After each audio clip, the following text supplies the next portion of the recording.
اعوذ باللہ من الشیطان الرجیم بسم اللہ الرحمن الرحیم الحمد للہ رب العالمین الصلاۃ والسلام علی اشرف الخلق اجمعین محمد و آلہ الطاہرین الطاہرین۔ السلام علیکم، میں ہوں سیدہ فاطمہ۔ الف اللہ اسم چینل میں خوش آمدید۔ غزوہ بدر قسط 2۔ قرآن پاک میں ارشاد ہوتا ہے، یعنی جس طرح تمہارے پروردگار نے تمہیں حق کے ساتھ گھر سے باہر بھیجا، اس حالت میں کہ مسلمانوں کا ایک گروہ جنگ سے ناگواری محسوس کر رہا تھا اور حق کے ظاہر ہونے کے بعد حق کے بارے میں تم سے جھگڑ رہا تھا، گویا ان کی آنکھوں کے سامنے انہیں موت کی طرف دھکیلا جا رہا تھا۔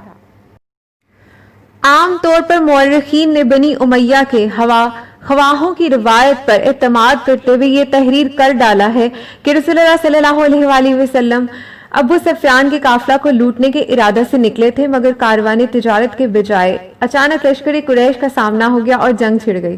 بے شک بعض لوگوں کی نظریں مال پر تھیں اور وہ قافلہ لوٹنا چاہتے تھے، مگر تاریخ نگاروں کی یہ ستم ظریفی ہے کہ انہوں نے پیغمبر اسلام حضرت محمد صلی اللہ علیہ وآلہ وسلم کو بھی اس میں شریک کر دیا اور صرف کاروان کو لوٹنا ہی اس مہم کا مقصد قرار دے دیا۔ یہاں تک کہ محمد ابن اسماعیل بخاری تک نے یہ روایت لکھ دی کہ کہا صحیح بخاری جلد 3 صفحہ 3 میں، یعنی رسول اللہ صلی اللہ علیہ وآلہ وسلم تو قریش کے تجارتی قافلہ کے ارادے سے نکلے تھے، مگر اللہ تعالیٰ نے ناگہانی طور پر ان کا اور ان کے دشمنوں کا سامنا کرا دیا۔ لیکن یہ آیت جس کا میں نے ابھی ترجمہ پڑھا ہے، یہ اس کی تردید کرتی ہے، یعنی میں دوبارہ اس کا ترجمہ پڑھتی ہوں۔ جس طرح تمہارے پروردگار نے تمہیں حق کے ساتھ گھر سے باہر بھیجا، اس حالت میں کہ مسلمانوں کا ایک گروہ جنگ سے ناگواری محسوس کر رہا تھا اور حق کے ظاہر ہونے کے بعد حق کے بارے میں تم سے جھگڑ رہا تھا، گویا ان کی آنکھوں کے سامنے انہیں موت کی طرف دھکیلا جا رہا ہے۔ اگر رسول اللہ صلی اللہ علیہ وآلہ وسلم اسلام کا یہ اقدام کاروان کو لوٹنے کی غرض سے ہوتا تو یہ مسلمانوں کی خواہش کے عین مطابق تھا، لہٰذا کوئی وجہ نہ تھی کہ وہ قافلہ سے دوچار ہونے سے گھبراتے، لڑنے بھیڑنے سے پہلوتی کرتے اور یہ سمجھتے کہ وہ موت کے منہ میں دھکیلے جا رہے ہیں، جبکہ ابو سفیان کے قافلہ میں 40 سے زیادہ افراد نہ تھے اور مسلمان کی تعداد 300 سے اوپر تھی۔ یہ خوف و ہراس اور احساس ناگواری ہوتا ہے تو قریش کے لشکر سے جن کے دفاع کی سکت اپنے اندر نہ پاتے تھے۔ قرآن حکیم کے اس بیان کی روشنی میں یہ تسلیم کرنا پڑے گا کہ حضرت صلی اللہ علیہ وآلہ وسلم کاروان کے تعاقب میں نہیں نکلے تھے، بلکہ قریش کی پیش قدمی کی خبر سن کر صف آرا ہوئے تھے۔ چنانچہ مولا کائنات امیر المومنین حضرت علی ابن ابی طالب فرماتے ہیں کہ تاریخ طبری جلد 2 صفحہ 133، یعنی پیغمبر صلی اللہ علیہ وآلہ وسلم بدر کے بارے میں پوچھا کرتے تھے۔ جب ہمیں معلوم ہوا کہ مشرکین آگے بڑھ آئے تو رسول اللہ صلی اللہ علیہ وآلہ وسلم بدر کی جانب روانہ ہوئے۔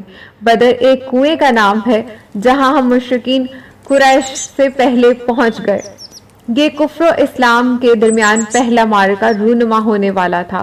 مسلمان اسلحہ جنگ کے لحاظ سے کمزور اور کفار کی متوقع تعداد کے مقابلے میں بہت کم تھے، اس لیے پیغمبر اکرم صلی اللہ علیہ وآلہ وسلم نے ضروری خیال کیا کہ انصار و مہاجرین کا اندیہ معلوم کریں کہ وہ کہاں تک عزم و ثبات کے ساتھ دشمن کا دفاع کر سکتے ہیں۔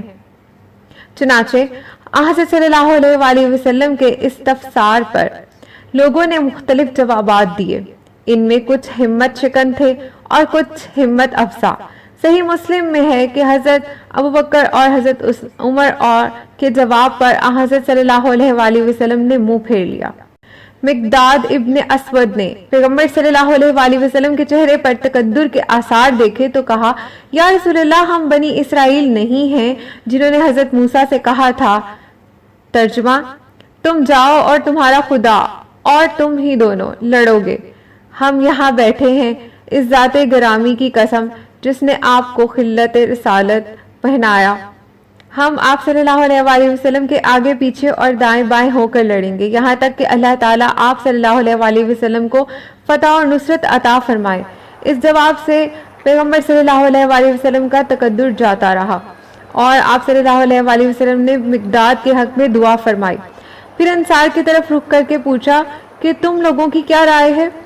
سعد ابن معاذ انصاری نے بڑی گرم جوشی سے کہا، یا رسول اللہ صلی اللہ علیہ وآلہ وسلم، ہم آپ صلی اللہ علیہ وآلہ وسلم پر ایمان لائے اور اطاعت کا عہد و پیما کیا، لہٰذا ہم آپ صلی اللہ علیہ وآلہ وسلم کے ساتھ ہیں۔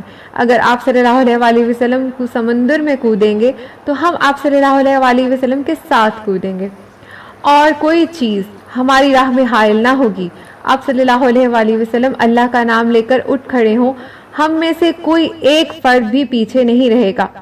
پیغمبر اسلام اس جواب پر انتہائی خوش ہوئے اور فرمایا، تاریخ طبری جلد 2 صفحہ 140، یعنی ترجمہ، خدا کی قسم اب میں دشمن کے گر کر مرنے کی جگہوں کو اپنی ان آنکھوں سے دیکھ رہا ہوں۔ پیغمبر اسلام 313 آدمیوں کی ایک مختصر جمعیت کے ساتھ، جن میں 77 مہاجر اور باقی انصار تھے، مدینہ سے نکل کھڑے ہوئے اور چاہے بدر سے کچھ فاصلہ پر پڑاؤ ڈالا۔ یہ اندیشہ تو تھا ہی کہ کہیں دشمن اچانک حملہ نہ کر دے یا رات کے اندھیرے سے فائدہ اٹھا کر شب خون نہ مارے۔ آپ صلی اللہ علیہ وآلہ وسلم نے پیش بندی کرتے ہوئے حضرت علی علیہ السلام، سعد ابن ابی وقاص اور زبیر ابن عوام کو حکم دیا کہ وہ آگے بڑھ کر دشمن کا ٹھو اور ٹھکانہ معلوم کریں اور دیکھیں کہ وہ یہاں سے کتنے فاصلے پر ہے۔ یہ تینوں حضرات دیکھنے بھالے ہوئے تھے، چاہ بدر تک پہنچ گئے۔ وہاں چند آدمیوں کو دیکھا جو انہیں دیکھتے ہی بھاگ کھڑے ہوئے۔ حضرت علی علیہ السلام نے تعاقب کر کے ان میں سے 2 غلاموں کو پکڑ لیا اور انہیں اپنے ساتھ لے آئے۔ صحابہ اکرام ان کو دیکھتے ہی ان کے گرد جمع ہو گئے اور پوچھا، تم کون ہو؟ کہا کہ ہم قریش کے سکے ہیں، انہوں نے ہمیں پانی لانے کے لیے بھیجا ہے۔ صحابہ اکرام نے قریش کا نام سنا تو ان کے تیور بگڑ گئے اور مار پیٹ کر ان سے یہ کہلوانا چاہا کہ وہ قریش کے غلام نہیں ہیں بلکہ ابو سفیان کے آدمی ہیں۔ انہوں نے ڈر کے مارے کہہ دیا کہ ہم ابو سفیان کے آدمی ہیں۔ پیغمبر اکرام نماز میں مشغول تھے، جب نماز سے فارغ ہوئے تو کہا کہ یہ عجیب بات ہے کہ وہ سچ بولتے ہیں اور تم انہیں مارتے ہو، اور جھوٹ بولتے ہیں تو چھوڑ دیتے ہو، یہ قریش ہی کے بھیجے ہوئے ہیں۔